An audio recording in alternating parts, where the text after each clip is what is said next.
ओम शांति। 20 जून की वाणी है। प्रातः मुरली। ओम शांति। बाप दादा मधुबन।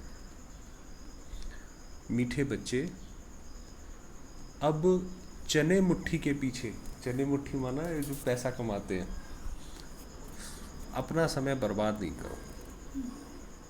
अब बाप के मददगार बन। बाप का तो बाबा ने कहा कि चने मुट्ठी के पीछे अपना समय बर्बाद नहीं करो कि ये भी कमा लूँ, वो भी कमा लूँ, ऐसा भी कर लूँ। अब बाप के मददगार बन, बाप का नाम बाला करो, बाबा के मददगार बनो। जो ये बाबा स्वर्ग की स्थापना कर रहे हैं उसके अंदर हमने क्या मदद दी है। प्रश्न है, इस ज्ञान मार्ग में तुम्हारे कदम आगे बढ़ रहे हैं, उसकी निशानी क्या है? हम आगे जा रहे हैं कि पीछे जा रहे हैं? तो उत्तर है, आप बताओ उत्तर क्या होगा? कैसे पता पड़ेगा कि हम आगे जा रहे हैं? कई बार हम ज्ञान में तो चलते हैं, ज्ञान में चलते होते, इससे तुम्हारा पता चलेगा कि जैसे जितना मोइल गंदगी निकलेगा तुम्हारा अंदर के, तुम्हारा खुद आत्मा पर विश्वास पवित्र हो जाएगा कि मैं पवित्र हो रहा हूँ, जैसे कि बुराई से, गंदगी से, चोरी से सब हट के साइड हो रहा है। हाँ, सही बताया। तो बाबा ने कहा उत्तर है, जिन बच्चों को शांति धाम और सुख धाम सदा याद रहता है। जितना ज़्यादा, जैसे आपने बोला, आत्मा पवित्र रहेगी, उसकी दूसरी निशानी ये होगी कि उसको बार बार सुख धाम और शांति धाम याद आता रहेगा। याद के समय बुद्धि कहाँ पर भटकती नहीं है। बाबा को याद करते हुए इधर उधर नहीं जाएगी बुद्धि। बुद्धि में व्यर्थ के ख्यालात नहीं आते हैं। बुद्धि एकाग्र है। बाबा को याद कर रहे हैं तो एक टक बाबा को ही देख रही है, जैसे अर्जुन मुंह दिखाते हैं। झुटका नहीं खाते हैं, झुटका होता है ना, ऐसे झुटका खाते हैं। खुशी का पारा चढ़ा हुआ है, तो इससे सिद्ध है कि कदम आगे बढ़ रहे हैं। अगर ये जो 4-5 चीज़ें बताई ऐसा है तो आगे बढ़ रहे हैं। ओम शांति। बच्चे इतना समय यहाँ बैठे हैं, दिल में भी आता है कि हम जैसे शिवालय में बैठे हैं। अभी बाबा के घर में बैठे हैं। शिवालय यानी जो शिव का आलय है, शिव ने जो अब हम बाबा के सामने बैठे हैं तो बाबा के घर में बैठे हैं, तो जैसे ये शिवालय हो गया। शिव बाबा भी याद आ जाता है, स्वर्ग भी याद आ जाता है। याद से ही सुख मिलता है। अब देखो, सवेरे 4 बजे जब हम बाबा को याद करते हैं तो ऐसे बाबा से एकदम जुड़ जाती है आत्मा। तो ये भी बुद्धि में याद रहे, हम शिवालय में बैठे हैं तो भी खुशी होगी। जाना तो आखिरी सभी को शिवालय में, जाना तो सबने वहीं पे है। शांति धाम में कोई को बैठ नहीं जाना है। अच्छा, जाना है तो मगर ये नहीं कि वहाँ पे सारे बैठ जाएंगे, थोड़े समय के बाद फिर अपने समय पे आते रहेंगे। वास्तव में शांति धाम को भी शिवालय कहेंगे, क्योंकि वहाँ पे भी शिव बाबा है और शांति, और तो कुछ है नहीं। सुख धाम को भी शिवालय कहेंगे, क्योंकि वो बाबा की स्थापन करी हुई दुनिया है। दोनों स्थापन करते हैं। तुम बच्चों को याद भी दोनों को करना है, सतयुग को भी, स्वर्ग को भी याद करना है और वहाँ को भी याद करना है, शांति धाम को भी। वह शिवालय है शांति के लिए और वह शिवालय है सुख के लिए। ये है दुख धाम। तुम अभी संगम पर बैठे हो। आप तो समझो जैसे हम कोई नदी पार करते हैं तो नदी के इस पार है कलयुग दुख धाम और नदी के इस पार है शांति धाम या सुख। तो हम जैसे उस बोट पे बैठ चले हैं। अब धीरे धीरे धीरे धीरे हमारी बोट निकलती जा रही है आगे। शांति धाम और सुख धाम के सिवाय और किसकी भी याद नहीं होनी चाहिए। भल कहाँ भी बैठे हो, धंधे आदि में बैठे हो, तो भी बुद्धि में दोनों शिवालय याद आने चाहिए। कहाँ पे भी हो, चाहे जॉब कर रहे हो, चाहे बिजनेस है। दुख धाम भूल जाना है। बच्चे जानते हैं ये वैश्यालय दुख धाम अब खत्म हो जाना है। यहाँ बैठे तुम बच्चों को झुटका आदि भी नहीं आना चाहिए। झुटका होता है ना, ऐसे आता है, या उबासी आती है, तो बहुतों की बुद्धि कहाँ कहाँ और तरफ चली जाती है, माया के विघ्न पड़ते हैं। तुम बच्चों को बाप घड़ी घड़ी कहते हैं, बच्चे मन बराबर, तो बुद्धि इधर उधर ना जाए, हमारा मन एक बाबा में लगा रहे। जैसे मन की आँख से बाबा को हम देखते रहें। भिन्न भिन्न प्रकार की युक्तियाँ भी बतलाते हैं। यहाँ बैठे हो, बुद्धि में ये याद करो कि हम पहले शांति धाम शिवालय में जाएंगे। अभी थोड़े समय के बाद हम कहाँ जाएंगे? सबसे पहले जाएंगे शांति धाम, अपने घर में बाबा के साथ बैठेंगे थोड़ा समय, फिर उसके बाद वहाँ से निकल के जाएंगे। पहले शांति धाम में, शिवालय में जाएंगे, फिर सुखधाम में आएंगे, फिर उसके बाद जब तक नीचे की यहाँ साफ़ सफाई हो जाएगी फिर यहाँ आएंगे। जैसे माँ साफ़ सफाई कर रही होती है ना, तो वो कहती है अभी कमरे में चले जाओ, तो कमरा क्योंकि साफ़ कर दिया है, तो कमरे में फिर जब तक वो बाहर कहती है तो कहती है अब बाहर आ जाओ। तो ऐसे ही हम शांति धाम में जाएंगे। ऐसा याद करने से पाप कटते जाएंगे। जितना तुम याद करते हो उतना कदम आगे बढ़ाते हो। यहाँ और कोई ख्यालात में नहीं बैठना चाहिए, नहीं तो तुम औरों को नुकसान पहुँचाते हो। यानी अगर हमें दूसरे कोई ख्यालात चलते हैं तो दूसरों को नुकसान पहुँचाते हैं, क्योंकि हमारा वाइब्रेशन दूसरे तक तो पहुँचता है ना। फायदे के बदले और ही नुकसान करते हो। बात दूसरा के सुनने से उसका भी गलत विचार मेरे आके टकरा। हाँ, अगर मान लीजिए मैं कोई, मेरी बुद्धि इधर उधर भाग रही है, तो उसका जो वो है वो बाकी आत्माओं के ऊपर भी जाएगा। आप बैठे हो, एक नीचे वो सिंधी है वो जात का, वो भी सिंधी है बताती थी। मैं बोला कि कौन कास्ट है, तो बोली एक दिन तो मेरा समझ में नहीं, तो रूम पर आती हूँ तो हर बात लड़की से मेरा आदत है कहने का। वो बोला ना तो मुसलमान है मेरा लड़का, कहाँ जाती हो मुसलमान के पास, क्या बैठती वैसे बोला। मैं बोली कि नहीं वो बोलती है कि मैं हनुमान जी का व्रत करती हूँ। फिर कल नीचे गए थे तो बैठती है, फोन लगा देती है, नंबर उसको दे दिया, फोन लगा देती। फिर गया 8:30 बजे नीचे, कल तब बताएंगे, पहले मुरली करो। फिर वो लगा अपना को उन्हीं के भी बात पूछा ऐसे परेशानी वाला, उसको काटा, 2-4 बार कट कर दिया।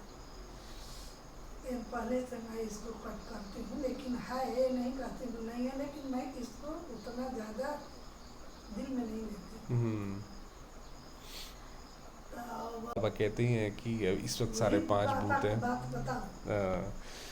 तो बाबा कह रहे हैं कि ऐसा याद करने से, सुख धाम और शांति धाम को याद करने से पाप कटते जाएंगे। जितना तुम याद करते हो उतना कदम आगे बढ़ाते हो। यहाँ और कोई ख्यालात में नहीं बैठना चाहिए, नहीं तो तुम औरों को नुकसान पहुँचाते हो, फ़ायदे के बदले और ही नुकसान करते हो। आगे जब बैठते थे तो सामने कोई को जांच करने के लिए बिठाया जाता था। पहले जब बाबा आते थे तो किसी को बिठाए देते, भाई कोई देखो कोई ऐसे ना करे। कौन झुटका खाते हैं, कौन आंखें बंद कर बैठते हैं, तो बड़ा खबरदार रहते थे, क्योंकि बाबा सामने बैठते थे ना, तो फिर आप आंखें खोल के बाबा को देखो, तो बाप भी देखते थे इनका बुद्धि योग कहाँ भटकता है क्या, या झुटका खाते हैं क्या। ऐसे भी बहुत आते हैं जो कुछ भी समझते नहीं है। हमारे यहाँ भी कई बार कोई आते हैं तो समझ आता है भाई इनको समझ नहीं आता ज्ञान। हाँ, तो समझ आता है। ब्राह्मणियाँ ले आती हैं, शिव बाबा के आगे बच्चे बड़े अच्छे होने चाहिए, बाबा के सामने जो गफलत में नहीं रहें, जो माना गफलत में माना गलत काम ना करें, क्योंकि ये कोई ऑर्डिनरी टीचर नहीं है। बाप बैठ सिखलाते हैं, यहाँ बहुत सावधान होकर बैठना चाहिए बाबा के इसमें। बाबा 15 मिनट शांति में बिठाते हैं, तुम तो घंटा 2 घंटा बैठते हो। सब तो महारथी नहीं है, जो कच्चे हैं उनको सावधान करना है। तो कच्चे हैं माना जिनको भी ज्ञान समझ नहीं आया, योग पूरा। तो बाबा तुम तो घंटा 2 घंटा बैठते हो, सब तो महारथी नहीं है। सावधान करने से सुजाग हो जाएंगे। जो कच्चे हैं उन्हें सावधान करो। जो याद में नहीं रहते हैं, व्यर्थ ख्यालात चलाते रहते हैं, वह जैसे विघ्न डालते हैं। तो बाबा ने कहा वो तो विघ्न डालते हैं बाबा के यज्ञ में। तो बाबा कह रहे हैं कि जिनकी बुद्धि भटकती है, बहुत गहरी बात बताई बाबा ने, कि जिनकी बुद्धि भटकती है, सुन रहे हैं मुरली, इधर जा रही है बुद्धि, उधर जा रही है, तो बाबा ने कहा वो विघ्न डालते हैं, यज्ञ में विघ्न डालते हैं। क्योंकि बुद्धि कहाँ ना कहाँ भटकती है। महारथी, घोड़े सवार, प्यादे सब बैठे। सही बात है। तो बाबा कह रहे हैं, बाबा आज विचार सागर मंथन करके आए थे। बाबा जब आए, विचार सागर मंथन होता है माना बुद्धि में सोच के आना, उसको बोलते हैं विचार सागर मंथन। तो बाबा आज विचार सागर मंथन करके आए थे। म्यूज़ियम में अथवा प्रदर्शनी में तुम बच्चे जो शिवालय, वैश्यालय और पुरुषोत्तम संगम युग तीनों ही बताते हो। म्यूज़ियम आपको बताया था ना, म्यूज़ियम जैसे हम चित्र लगा देते हैं उस पे समझाते हैं, तो जो बाबा ने कहा जो तीनों ही बताते हो ये बहुत अच्छा है कि कैसे ये वैश्यालय है, कैसे शिवालय होगा, है ना। ये बहुत अच्छा है समझाने के लिए। ये चित्र बहुत बड़े बड़े बनाने चाहिए। सबसे अच्छा बड़ा हॉल इनके लिए होना चाहिए। अब यहाँ पर भी चित्र लगाएंगे बड़े बड़े, अब इससे बड़ा वो दीदी बहुत ही लगा। हाँ वो बड़ा लगाएंगे। हाँ तो बच्चों का विचार चलना चाहिए कि इसमें हम इम्प्रूवमेंट कैसे लाएं, इसको और अच्छा कैसा करें। जो मनुष्यों की बुद्धि में झट बैठे पुरुषोत्तम संगम युग बहुत अच्छा बनाना चाहिए। उससे मनुष्यों को बहुत अच्छी समझानी मिल सकती है।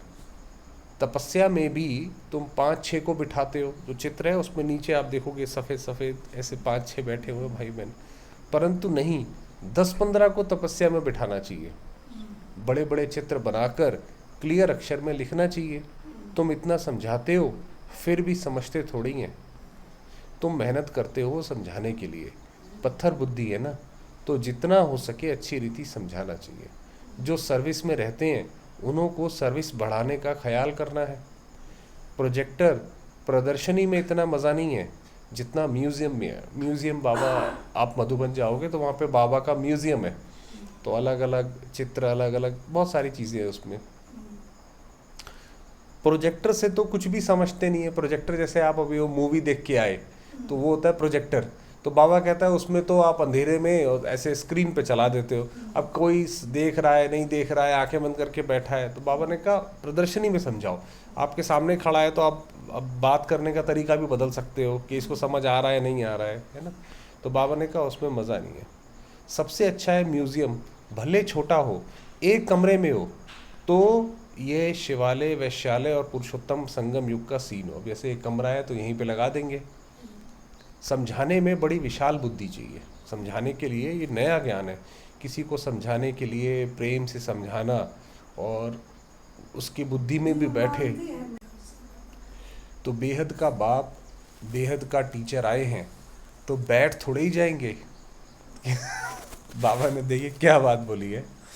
बेहद का बाप शिव बाबा आया है, बेहद का टीचर आए हैं, तो बाप बैठ थोड़े ही जाएंगे कि बच्चे MA BA पास कर लें, कि बच्चे पढ़ाई कर लें, वे अच्छा जॉब कर लें, सब ज्ञान में आएंगे। बाप बैठा थोड़ी रहेगा। ये तो अब बाबा तो चला गया, अब दादी के तन में ज्ञान सुनाया, बाबा चला गया, दादी चली गई, थोड़े टाइम में चला जाएगा। ये बाबा ने तब कहा था कि बाप थोड़ी बैठा रहेगा, बाप तो चला जाएगा। बाकी थोड़ा समय है तो भी जागते नहीं है। अब कितना समय है सृष्टि के परिवर्तन होने में, सारी अब तो दुनिया कहने लगी है विनाश विनाश, और हम जो है अपनी इधर उधर चीज़ों में लगे रहे।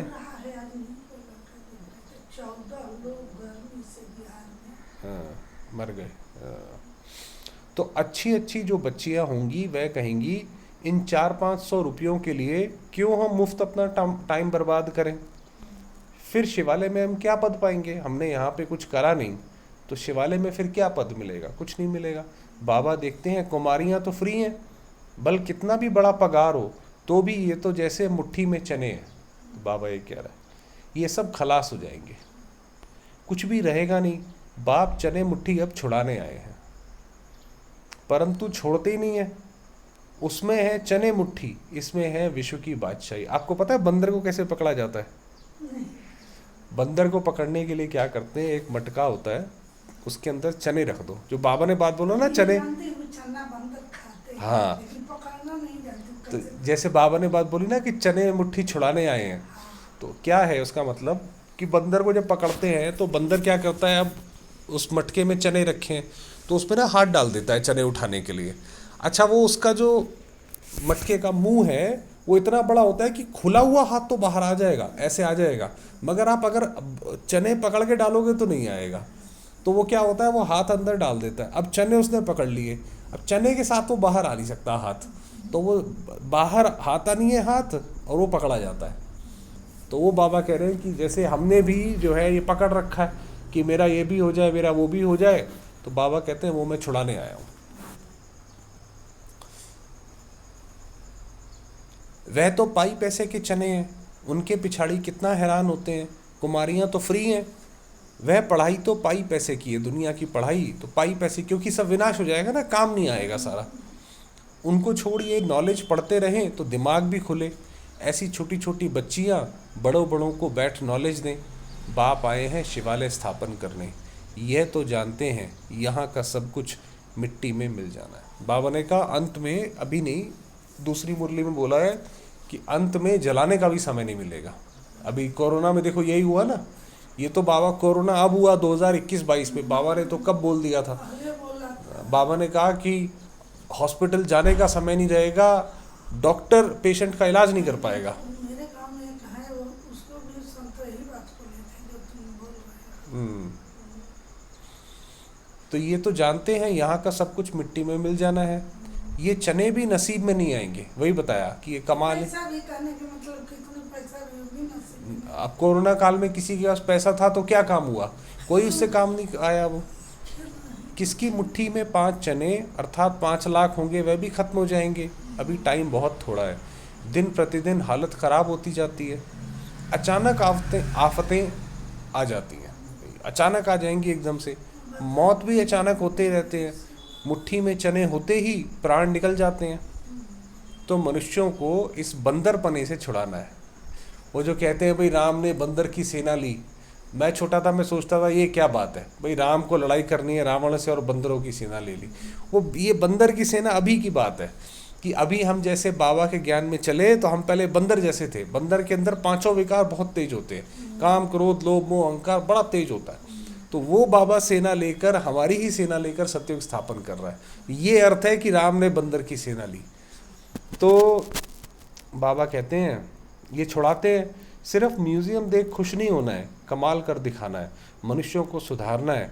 बाप तुम बच्चों को विश्व की बादशाही दे रहे हैं, बाकी तो चना भी किसको नसीब में नहीं आएगा, अंत में नहीं आएगा, सब खत्म हो जाएंगे। इससे तो क्यों ना बाप से बादशाही ले लो, क्योंकि हमारी जो उस वक्त काम आएगी संपत्ति होगी, हमारा ये पुण्य कर्म वो काम आएगा।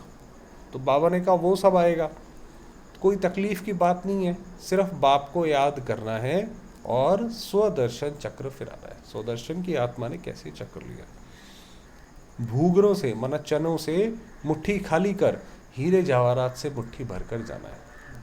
तो जितना ये ज्ञान होगा यही सतयुग में जाकर के जो है धन बन जाएगा।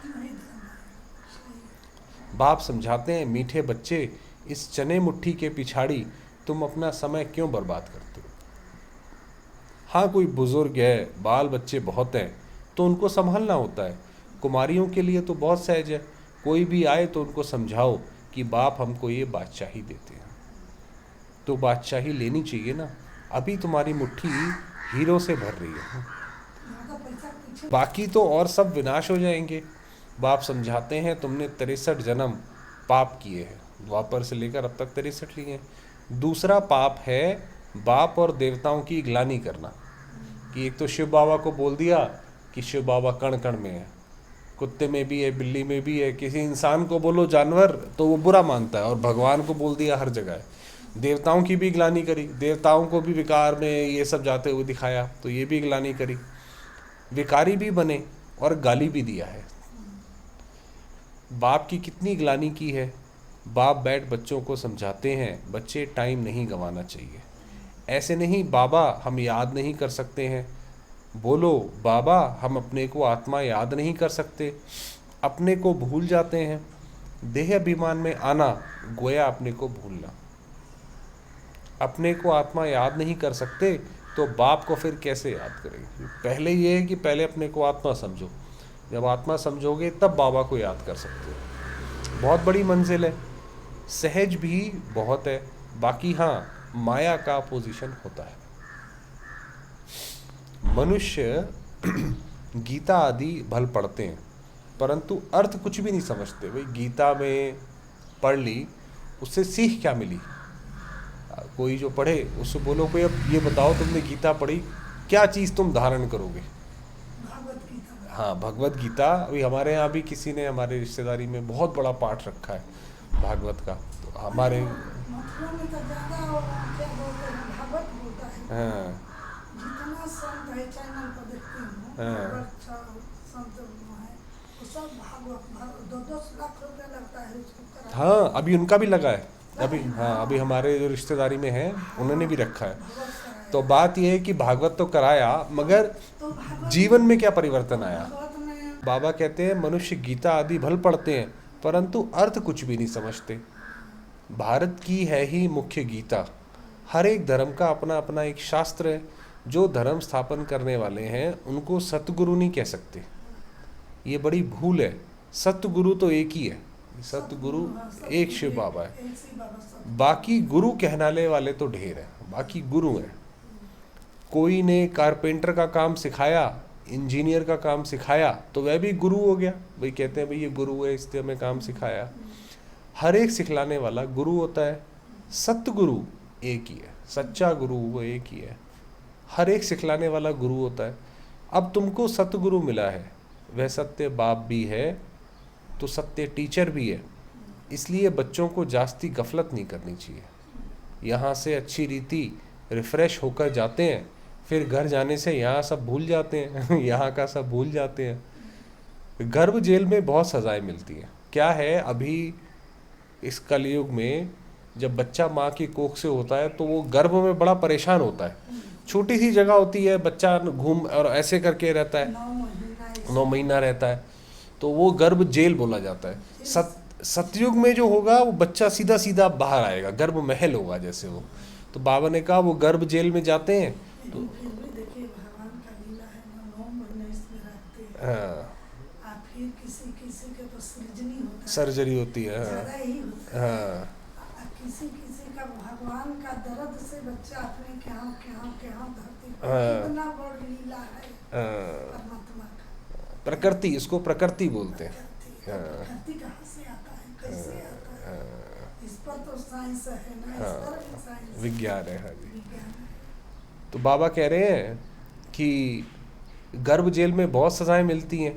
अब ये बाबा ने महल क्यों बोला, जैसे कहने का मतलब ये हुआ कि जैसे बाबा ने बताया कि मधुबन आते हैं, मधुबन आते हैं, बाबा की वाणी सुनी, क्लासेस सुनी, बहुत अच्छा लगा, और जब घर गए तो सब भूल गए, है ना।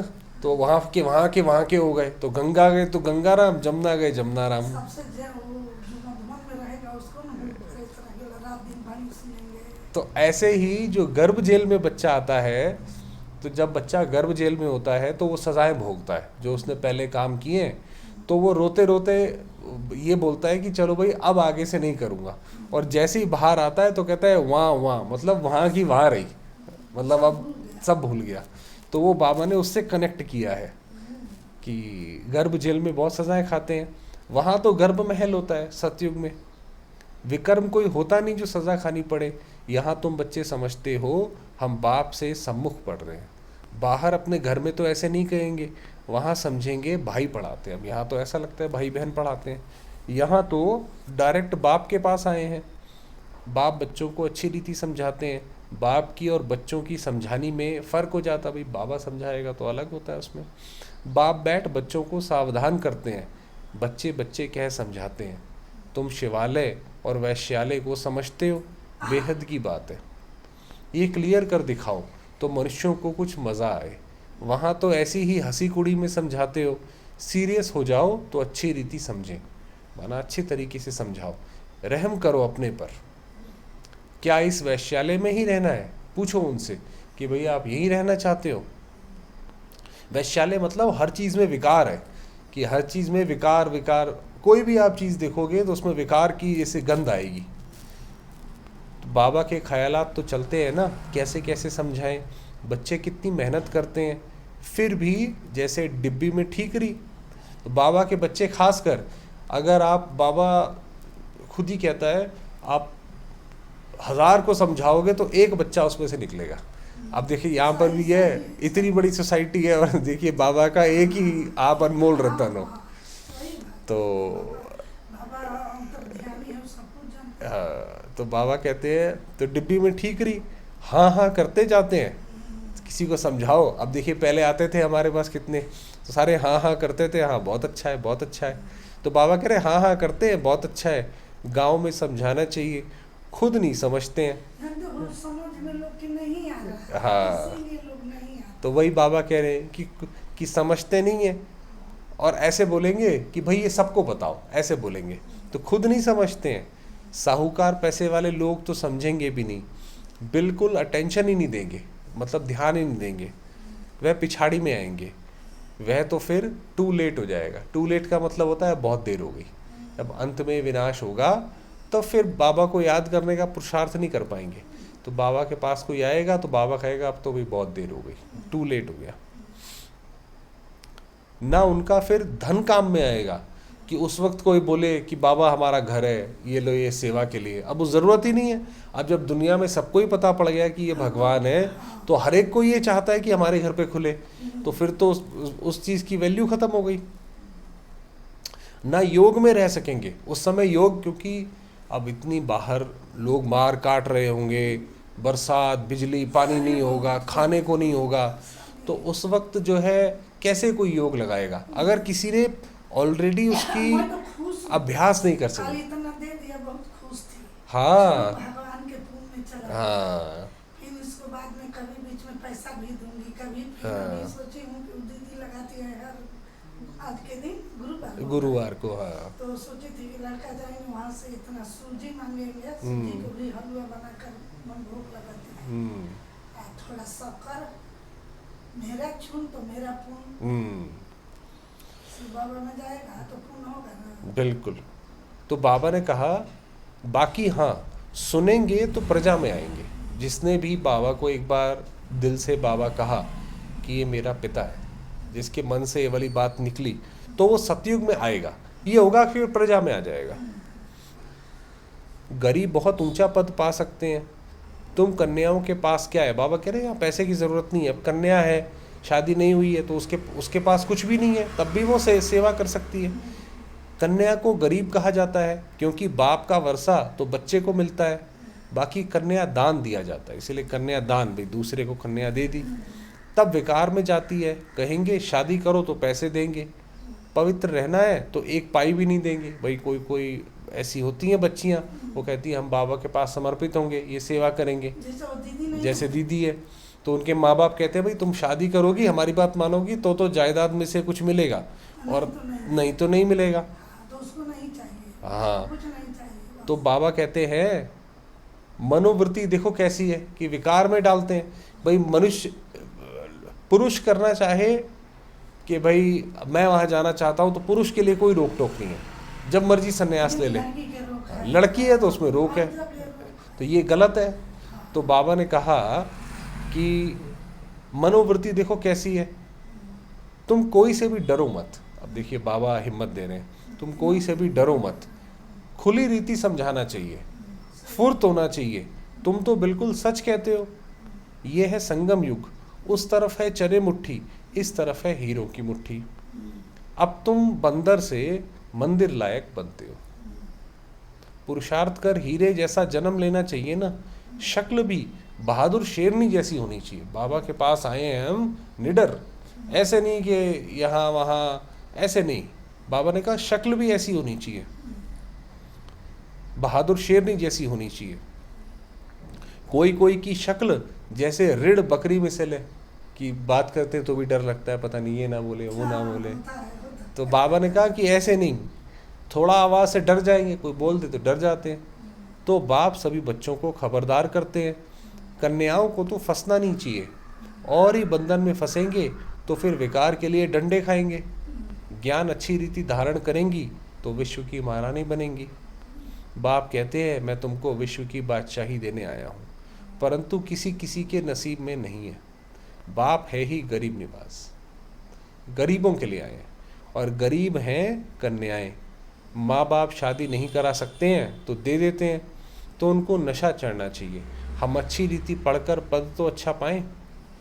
अच्छे स्टूडेंट्स जो होते हैं वे पढ़ाई पर ध्यान देते हैं, हम पास विद ऑनर हो जाएं, उनको ही फिर स्कॉलरशिप मिलती है, वजीफ़ा हिंदी में जिसको बोलते हैं।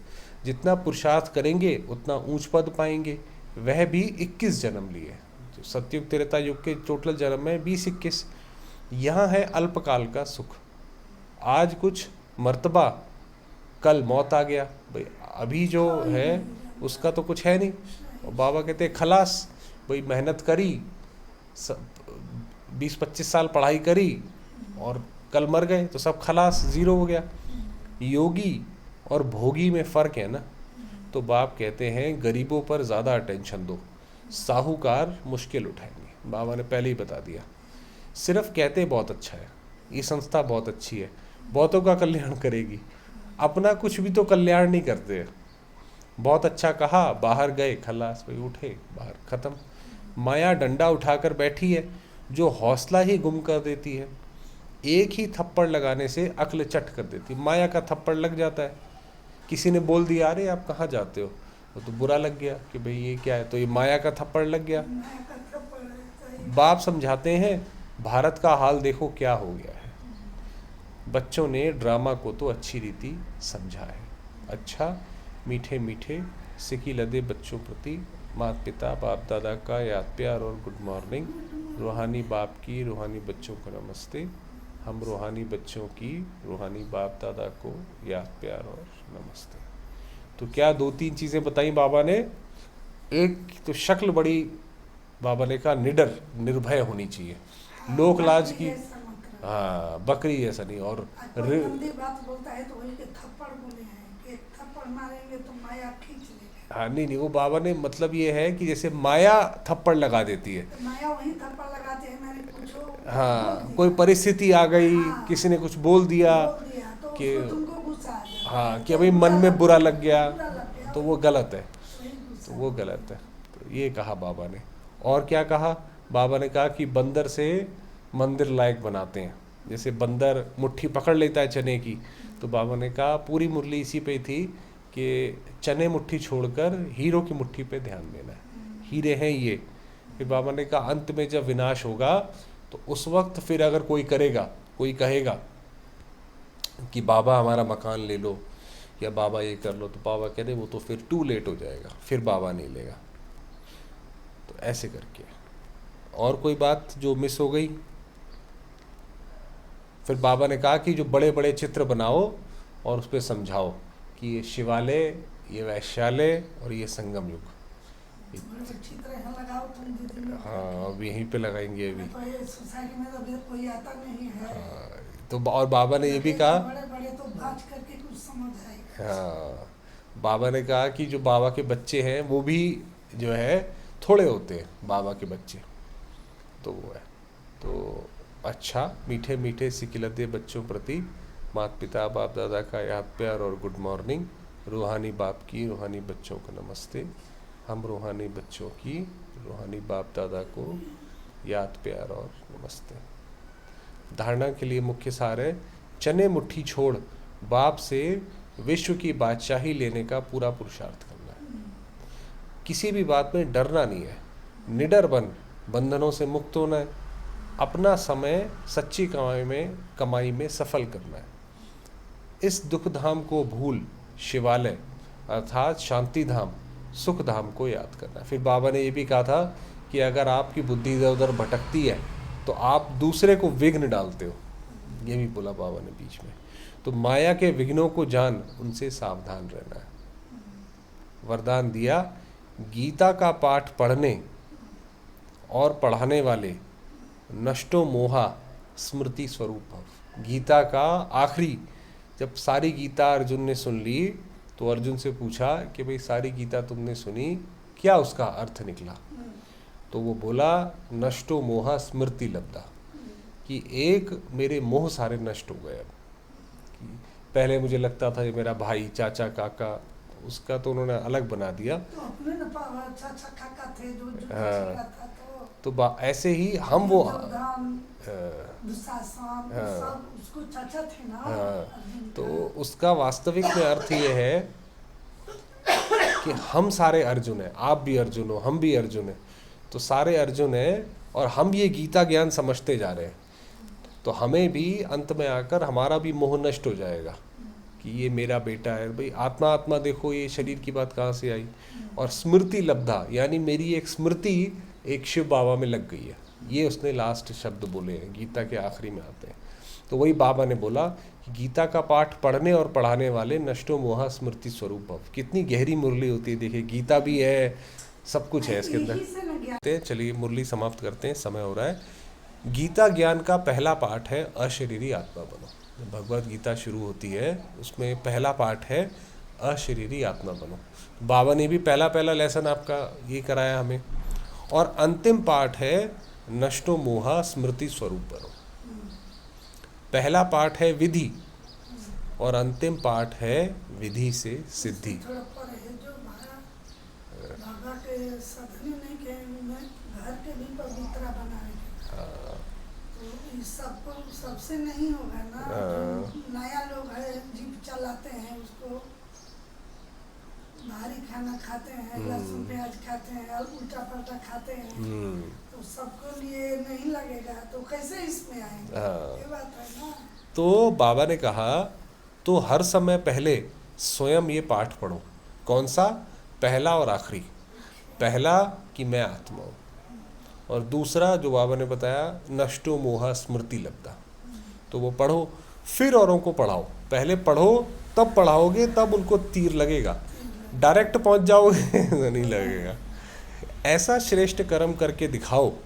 अब बाबा तरीका बता रहे हैं कि बाबा तो सतगुरु है ना, तरीका बताएगा कि ऐसे क्या है तरीका। ऐसा श्रेष्ठ कर्म करके दिखाओ जो आपके श्रेष्ठ कर्मों को देख अनेक आत्माएं श्रेष्ठ कर्म करके अपने भाग्य की रेखा श्रेष्ठ बना सकें। आप ऐसा कर्म करो। भाई कोई ऐसी बात हुई, आपने उसमें शांति बनाए रखी है ना, आपने बिल्कुल उसमें बाबा की याद में आप तल्लीन रहे।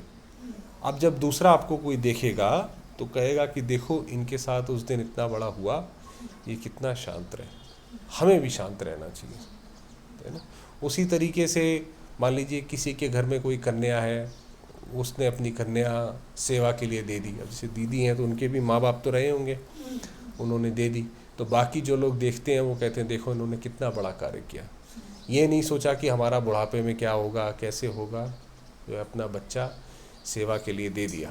दीदी के माता पिता ने दिए हैं। हाँ, पूरा लिखा पढ़ी होती है इसमें। हाँ, कि आप सबकी मर्जी से आओ। तो बरस की उम्र में दीदी चली गई उसमें। ऐसे तो नहीं पता, बट मेरे ख्याल 22-23 साल की रही होंगी तब शायद आई होंगी। तो बाबा ने कहा कि आप ऐसा कर्म करो, उस कर्म से लोगों को प्रेरणा मिलेगी, तब वो चलेंगे ज्ञान में, ऐसे चलेंगे।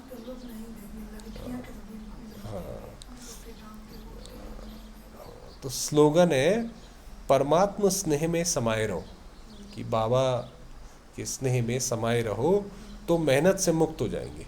फिर किसी चीज़ में मेहनत नहीं लगेगी, ये कैसे करें वो कैसे करें। यहीं पे समाप्त है। करते हैं, तीनों लोग सुधार लेते हैं। चलिए, ओम शांति।